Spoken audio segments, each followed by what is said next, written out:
मजदूर थे। वे दोनों ठेकेदार सूरजमल के यहाँ काम करते थे। शहर की ना जाने कितनी बिल्डिंगों में इन दोनों पति पत्नी का पसीना लगा था। एक दिन की बात है, उन दोनों ने अपना काम खत्म किया, दिन भर की दिहाड़ी ली और अपने घर की ओर चल पड़े।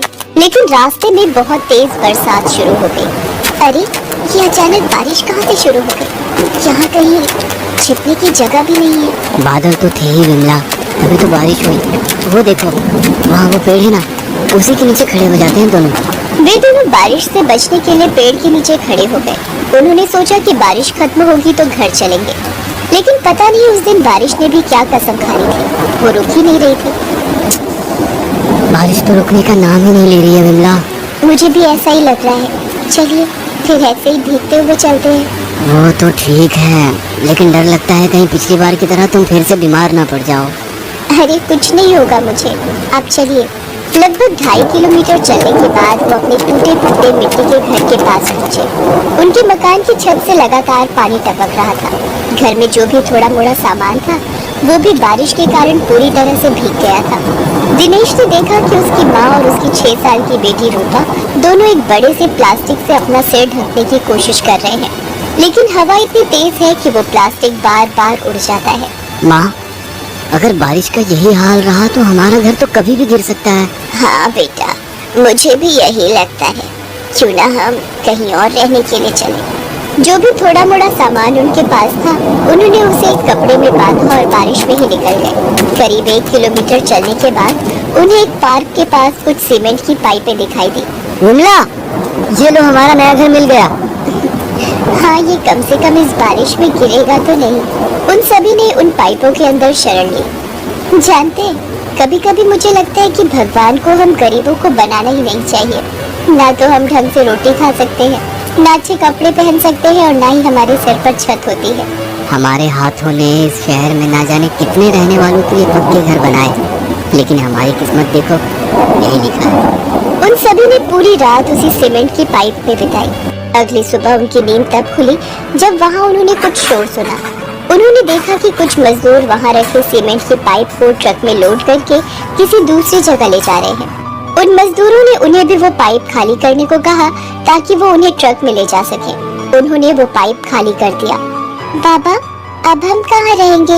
अब तो बारिश बंद हो गई है बेटा, चलो हम लोग अपनी पुरानी मिट्टी के घर में चलते हैं। वे सभी वहाँ गए, लेकिन वहाँ का नजारा देखकर दिनेश और विमला की आंखों में आंसू आ गए।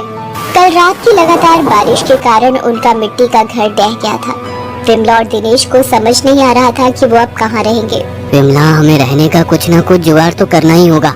इस तरह सड़क पर तो नहीं रह सकते। उनके पास ज्यादा पैसे भी नहीं थे कि वो किराए पर कोई कमरा ले लें। उस दिन दोपहर तक वो हर जगह भटकते रहे, लेकिन कहीं बात नहीं बनी। विमला, मुझे लगता है कि जब तक कोई और व्यवस्था नहीं हो जाती, हमें खुले में ही रहना होगा, फुटपाथ पर।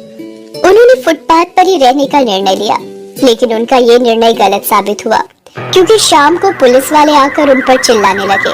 अजीब हाल है तुम लोगों का। अरे फुटपाथ पर भी कोई रहने की जगह है? हाँ? अब क्या करें साहब, एक मिट्टी का टूटा फूटा घर था हमारा, लेकिन वो तो बारिश में ढह गया ना। अब आप ही बताइए, बूढ़ी माँ और छोटी बेटी को लेकर हम कहाँ जाएं? उसका ठेका हमने नहीं लिया है, जहाँ जाना है जाओ। दिनेश की बात सुनकर वहाँ खड़े पुलिस इंस्पेक्टर ने हवलदार से कहा कि ये तुम इनसे कैसे बातें कर रहे हो? अरे ये भी हमारी ही तरह इंसान है। जब इंस्पेक्टर उन्हें डांट रहा था तो सहमी सी बेचारी रूपा उन्हें देख रही थी। वो बेचारी अपनी दादी के पीछे छिपने की कोशिश कर रही थी। उसे देखकर इंस्पेक्टर को बहुत दया आई। थोड़ी देर के लिए उसके सामने उसका बीता हुआ कल आ गया। उसने दिनेश से कहा, देखो भाई, इस तरह सड़क के किनारे फुटपाथ पर तुम नहीं रह सकते, ये गैर कानूनी है। साहब, हम गरीबों का पैदा होना ही गैर कानूनी है। दिनेश की बातों को सुनकर इंस्पेक्टर भावुक हो गया और उसने कहा, देखो ऐसा मत कहो, भगवान ने जन्म दिया है तो वो देखभाल भी करेगा।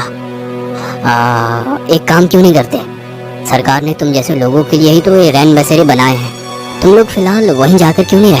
दिनेश अपने परिवार को लेकर रैन बसेरे में चला गया। वहाँ पहले से ही उन लोगों के जैसे कई लोग थे। उन्होंने किसी तरह वहाँ अपने लिए जगह बनाई। विमला, कल से हमें काम पर भी जाना पड़ेगा, नहीं तो अभी रहने की दिक्कत है, कल से खाने के लिए भी मोहताज होना पड़ेगा।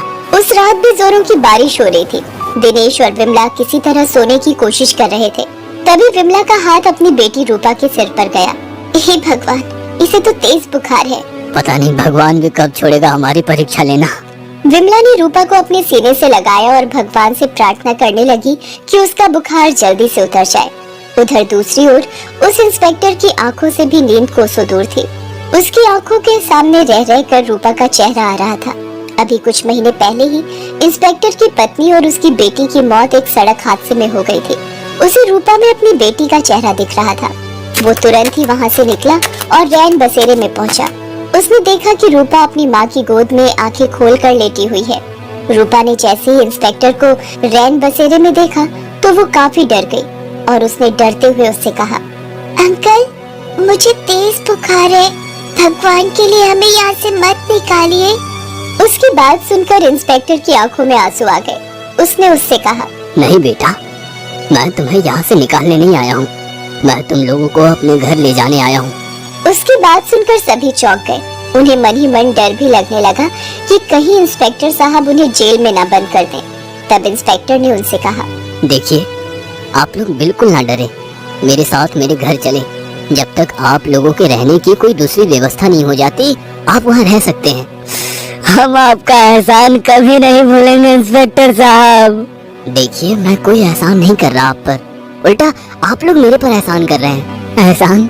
और हम जानते हैं, आपके जैसी मेरी भी एक छोटी सी बेटी थी, लेकिन लेकिन लेकिन क्या इंस्पेक्टर साहब?